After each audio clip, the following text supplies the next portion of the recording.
for tuning in, and today we're going to be making donuts. Not the ring donuts, but the big, fat, chunky ones. And I'm going to fill these with some strawberry jam, some lemon vanilla cream, and some Nutella. Now, as ever, recipe will be detailed in the description. My name's Philip. Let's get cooking some donuts. Right, so first up, let's get the donut mix sorted out. Now, I've gently heated 220 grams of full fat milk. That's got a fat content of 3.5%.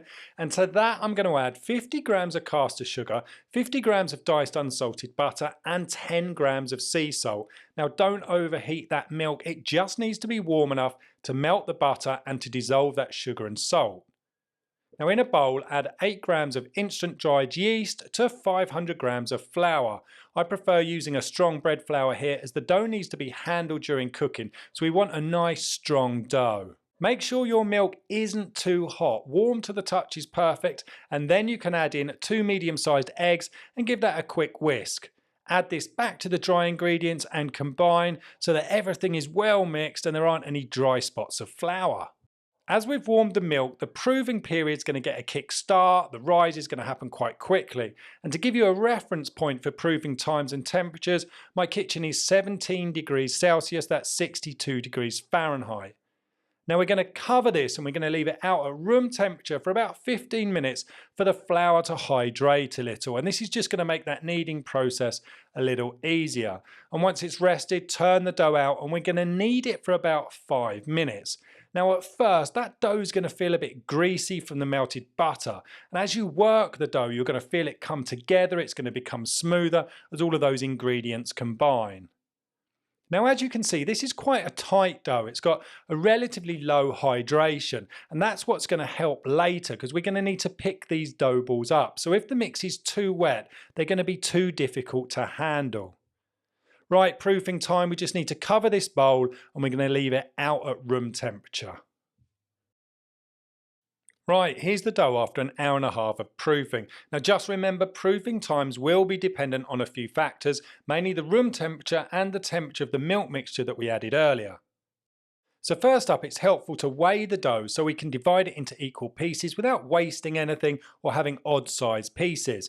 Now I've tested a different weights, but for me, 80-gram donuts are the perfect size. They cook properly, they're big enough to take on a lot of filling, but there's still a good balance of crumb and filling. Now, if you want to make ring donuts or square donuts, you could roll this dough out into one big sheet at this stage, probably about the thickness of your thumb, and then you'd cut the dough into pieces using a knife or a pastry cutter. But I like big, fat donuts, so I'm going to shape these into balls, just as if I was making bread rolls.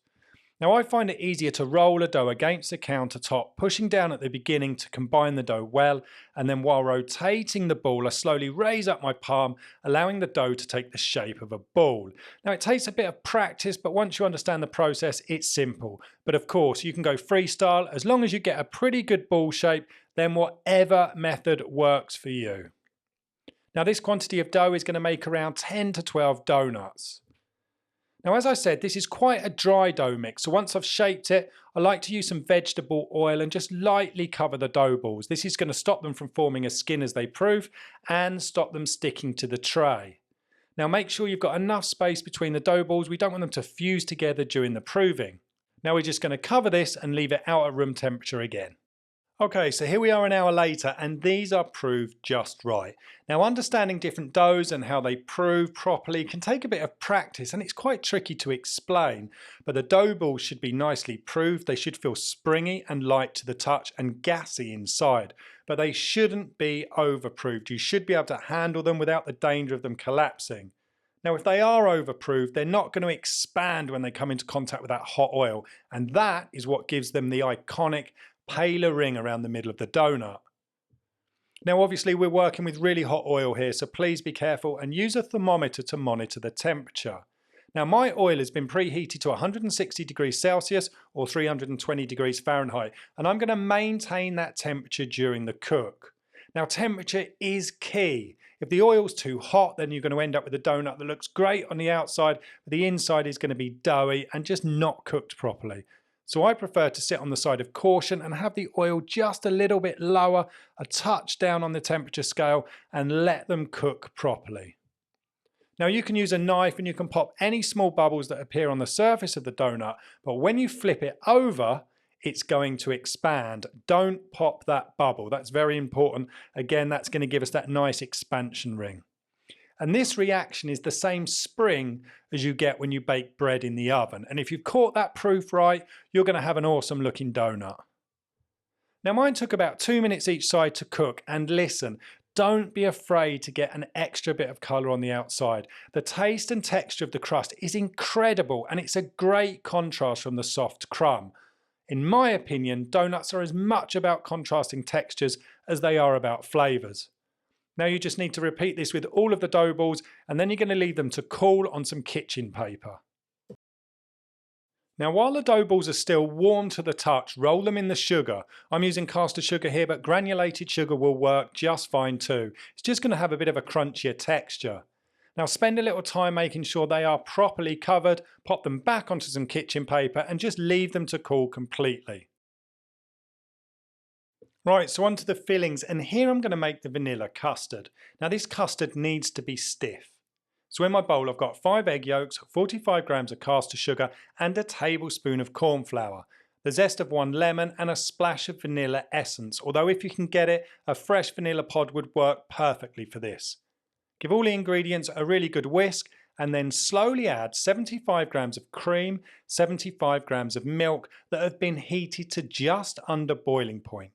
Make sure to whisk them continuously, get them back into the pan and cook on a low to medium heat, whisking continuously until thickened. Now be careful not to overheat this as the eggs will become lumpy. You could do this over a bain-marie, but it's not necessary if you're careful and you keep whisking. Now once thick, add the juice of 1 lemon. I actually missed this on camera.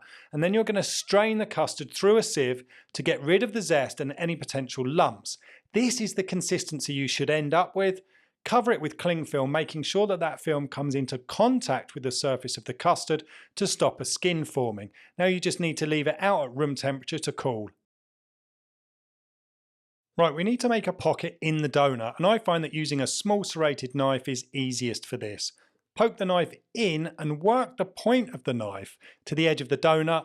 Turn the knife around 180 degrees and work it back across the donut to the other side. This is going to create a nice space on the inside, but you just want to try and keep that hole on the outside as small as possible. Now in the piping bags I've got some Nutella, some strawberry jam and the cooled vanilla lemon custard. Now I prefer not to use a nozzle when I'm piping because I can get that bag right into the centre of the donut and I can fill it really well like this, but you might find it easier to control with a nozzle inside the bag.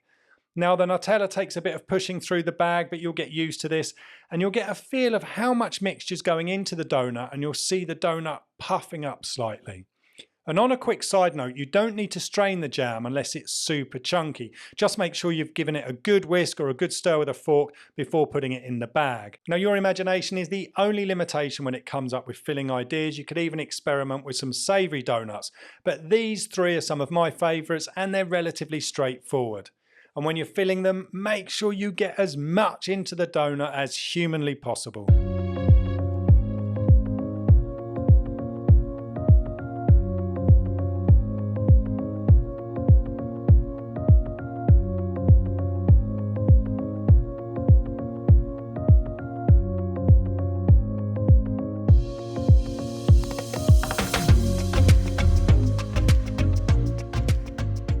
So I did say they were going to be big fat donuts. Now, if you find yourself with some free time over the weekends, then give these a go. They're brilliant fun and you can fill them with whatever you want. Now, if you do give the recipe a go, let me know in the comments what you think, or if you upload any pictures on Instagram, then tag me over there.